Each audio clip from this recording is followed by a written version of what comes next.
Hey there, Simone here, as always, with some ideas and insights, what to pay attention to when you are scaling your business, which means having a highly productive team as part of your process.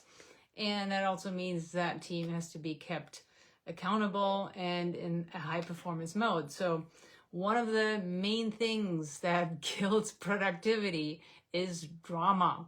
So we've seen it, probably all of you have seen it, when there's certain dynamics and situations on the team, when drama strikes, it costs you tons of time, annoyance, productivity, money.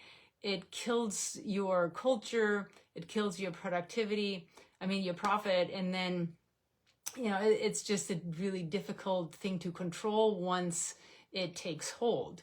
So, unfortunately, humans love drama. We're wired for drama, because back in the old days, in prehistoric times, drama meant danger, and we wanted to, of course, avoid that danger for survival. So it's just one of those things that was a big trigger, and now it's something that does more harm than good, because that wiring is still in our consciousness. So, when you think about how drama works, Stephen Cartman came up with this simple explanation for how drama works. There's three different roles. There's the victim, which is the powerless person who feels like they can't really control the situation, so they assign blame. There's the persecutor, who criticizes and controls. So that's the person generally who fans the situation. And then there's the rescuer, who tries to help, but generally in trying to help actually makes things worse than better. So that's kind of how drama happens. And at its worst, it snowballs and it gets worse and worse. It can create so many really terrible situations. So it's for you as a leader, when you notice first signs of drama, it's really important that you nip it in the bud, because once it's kind of like small fires starting everywhere in your culture, and then before you know it, you have roaring flames and everything goes up in flames. So there's something we have to think about first, though, and it's always about setting the stage. Because whether we like it or not, a lot of entrepreneurs are pretty high-spirited people. They're high performers. And secretly, drama is something, they may not love it consciously, but it's something that gives them energy. So I invite you to do kind of a self-check on this and go, is drama actually something that gives me energy, that gets me going, that I kind of invite in some aspects. So this is like, for a lot of people, this is acknowledgement. This helps mix things up. This helps distract from other, even, more difficult situations. So you have to get really clear if you actually kind of underlyingly invite that drama or you perpetrate it. You gotta cut it out. So we have to get really clear on, there's no drama invited into our space at all. So we don't want that drama triangle of victim, persecutor, and rescuer anywhere around us. And so part of what we really want to do is we want to set up a no drama policy. And that is part of your culture. So we have to start by resetting the culture. So if you have any backbiting, clicking, talking badly about others, blaming, shame cycle, all that stuff happening, cut it out, address it, reset the culture, and address it in a way that people understand, that your team understands this is not what we stand for, and we will not tolerate this kind of behavior going forward. You may have some behaviors that are a lot more subtle than that. It could just be kind of that passive aggressive avoidance, sweeping under the rug, rug, not admitting to mistakes. I mean, there's all sorts of stuff that goes with drama that's a lot more subtle. So I encourage you to really pay attention to the signs, because once it starts, it only gets worse. So it's a little bit of, when you reset the culture, it means we have to rip out the weeds and then plant flowers. So the flowers are replacing any of that sort of avoidance and shifting responsibility with extreme ownership. And there's a great book by Jocko Willink. It's called Extreme Ownership. I highly recommend it. Every leader should read it, and every leader should share it with the team and have lots of conversation about this, because replacing the kind of drama behavior with extreme ownership is your best productivity hack that you could possibly ever develop. So the kind of silent, passive aggressive, hiding, shame avoidance, not owning mistakes, that's something that is prevalent in many cultures, and it's not really talked about because it is so subtle. But it is something that can create some really, really serious situations, because if this is all going on and you don't know about it, then you're going to wonder, why am I constantly fighting fires? Why am I constantly fixing mistakes? Why doesn't anybody step up and solve things? Because that also means people are they're afraid of making mistakes. So the fix for all of this is creating accountability and ownership. And part of that is really looking at your culture, and if everybody has kind of the basic ingredients to be the right fit for your company. And part of that is everybody gets what the values are and what the standards are. And one of the values should be kind of a family value where we all depend on each other. The success of the whole depends on all of us depending on each other, helping each other, empowering each other, and supporting each other. And that cannot happen if we have any underlying drama. And again, there's like that silent, subtle drama that's probably a lot more prevalent than kind of, the out and aggressive sort of explosions that might happen that are a lot more noticeable. So we want to make sure that everybody on the team gets with this idea of, it's not just about me, it's about the whole company, it's about the whole team, it's about the whole company. We all have to support each other and empower each other and help each other grow so that we can create the highest value for the company today. So the goal here really is for everybody to take full responsibility for everything in their scope of work. So there's no blame, there are no excuses, because what that means is when we can get to that level, it means we have leaders at every level. Leaders don't blame, they don't have excuses, they produce and they take full ownership and responsibility for their area of work and beyond. So that's really the kind of culture we're looking to create here. And that's the only culture you can have in your company when you're trying to grow fast. So the 5 key principles from that book, Extreme Ownership, I'm going to go over, and I really recommend that you start working these with your team. They're pretty simple. The first one is take ownership. This is everybody's is responsible for success and failures. And being responsible for success also means that you acknowledge it, that you celebrate it, that people know about it, because that's how people strive for that piece. That's how they do more of what's working. So everybody is responsible for that happening, and everybody is responsible for that being acknowledged. And of course, failures, well, they happen, especially when you push the envelope. It's got to be something that you not just allow, that you encourage people to push the envelope. And when mistakes happen in the pursuit of that's okay, because otherwise people won't do it. Of course, we always want to avoid mistakes, but you can't a lot of times you can't make something a whole lot better without breaking it first.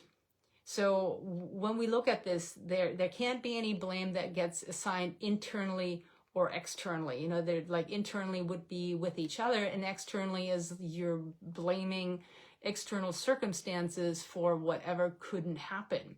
Because the question really is, everybody on the team should ask themselves, what could I have done differently to make this situation better, to have avoided this situation, to turn this from failure to success? So taking full ownership means exactly that. Then the next part is the no excuses, no shifting blame, because that's, again, external circumstances. There are always problems in business. There are always challenges. There are always things that don't happen the way we had hoped. And a lot of times it feels like we have no control over it.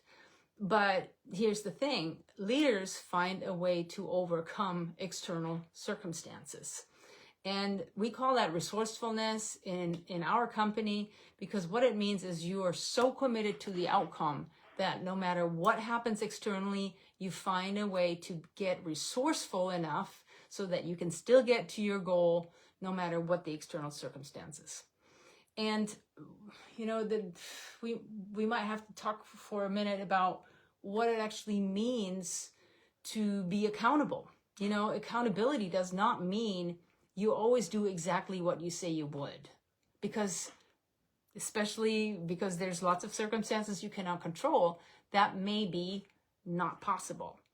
But what it does mean is that when something doesn't go the way you said it would, when something is outside your control, first of all, you do everything that you can do to rectify the situation.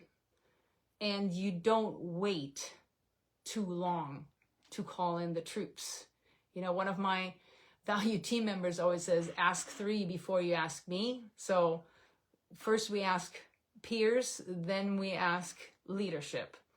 And it's important that that happens in the appropriate time frame before things get out of control. So, and that is for you very, very important, because when you have a team that you can trust, that they will call in the troops, that means their peers or you or advisors, whoever, to rectify the situation before it spins out of control. That means you can let go of control because you trust them that they got it. So it's really important that you discuss that with your team, because if their idea is that ownership means, accountability means that they always have to deliver exactly what they said they would, and when, that's automatically setting them up for failure. So we have to make sure that everybody understands that, because when we can accept that, there's always going to be changes. There's always going to have to be adjustments. There's things that come up. That means your team will start surfacing problems early. And that's what you need to make sure you can trust them and you can let go. So, because that takes a lot of courage, and we want to get away from this idea that it's ever okay to sweep mistakes under the rug, because as we all know, that creates some really big problems later on, that where you're going to have to spend a lot more time, energy, and bandwidth to correct that thing, especially when it involves a client.